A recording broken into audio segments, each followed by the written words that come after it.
भगवान शिव को क्रोध क्यों और कब आता है?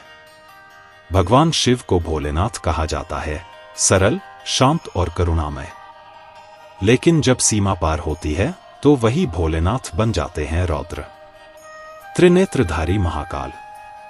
इस वीडियो में जानिए भगवान शिव को कब आता है क्रोध, उनके गुस्से के पीछे क्या आध्यात्मिक संदेश है, और क्या हमारे जीवन में भी कुछ संकेत हैं जो शिव के गुस्से से जुड़ते हैं।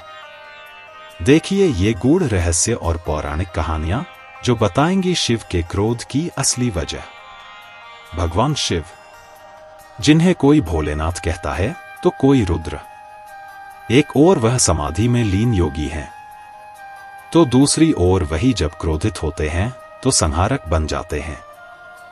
तो आखिर भगवान शिव को क्रोध क्यों आता है और कब आता है?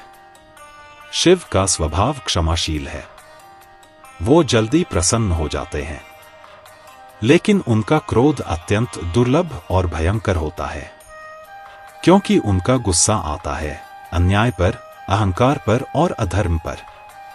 अब जानते हैं 5 प्रमुख घटनाएं जहां शिव ने क्रोध प्रकट किया। 1. दक्ष यज्ञ, जब सती का अपमान हुआ। सती के पिता दक्ष ने यज्ञ किया और शिव को आमंत्रित नहीं किया। सती वहां गईं और उन्होंने पिता के शब्दों से अपमानित होकर प्राण त्याग दिए। जब ये खबर शिव को मिली, वो शांत नहीं रहे। उन्होंने वीरभद्र को उत्पन्न किया और दक्ष यज्ञ को नष्ट कर दिया। यह था शिव का पहला रौद्र रूप। 2. कामदेव दहन। जब शिव तपस्या में लीन थे, देवताओं ने कामदेव को भेजा। कामदेव ने मोहबान करने की चेष्टा की। शिव की आंख खुली और क्रोध में आकर उन्होंने तीसरा नेत्र खोला। कामदेव भस्म हो गया। यह हमें सिखाता है आध्यात्मिक साधना के बीच विकारों की जगह नहीं। 3. त्रिपुरासुर वध। 3 राक्षस त्रिपुरासुर, जो 3 नगरों के अधिपति बन चुके थे, धर्म और देवों का विनाश कर रहे थे। शिव ने रथ पर चढ़कर ब्रह्मा के सारथ्य में तीनों नगरों को एक बाण से नष्ट किया। क्रोध यहां धर्म की रक्षा के लिए प्रकट हुआ।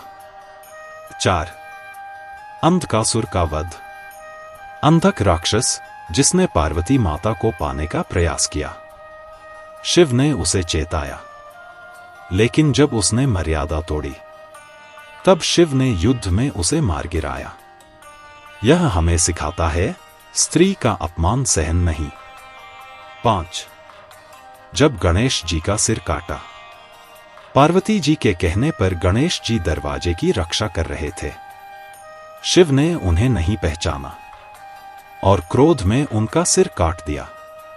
जब पार्वती को ज्ञात हुआ तो उनका विलाप देख शिव ने क्रोध शांत किया और हाथी का सिर जोड़ दिया। यह घटना बताती है क्रोध के बाद जिम्मेदारी लेना भी शिव का गुण है। शिव का क्रोध तभी आता है जब कोई अपमान करे धर्म का, जब कोई त्याग और प्रेम का मजाक उड़ाए, जब स्त्री का अपमान हो, जब अहंकार सीमा पार करे। उनका क्रोध चेतावनी है कि सीमा मत लांघो। क्या आज भी शिव का गुस्सा आता है? शिव का क्रोध आज भी प्रकृति के माध्यम से प्रकट होता है। प्रलय, तूफान, भूकंप या भीतर जब हम संयम तोड़ते हैं, तब जीवन का संतुलन बिगड़ता है। भोलेनाथ हमें सिखाते हैं कि जब तक सहना संभव हो सहो, लेकिन जब अन्याय सीमा लांघे तो रौद्र बनो। और क्रोध को संयम से, संतुलन से नियंत्रित करना ही असली शिवत्व है। जय भोलेनाथ। अगर आपको ये ज्ञानवर्धक वीडियो पसंद आया हो तो लाइक करें, कमेंट करें, हर हर महादेव और सब्सक्राइब करें।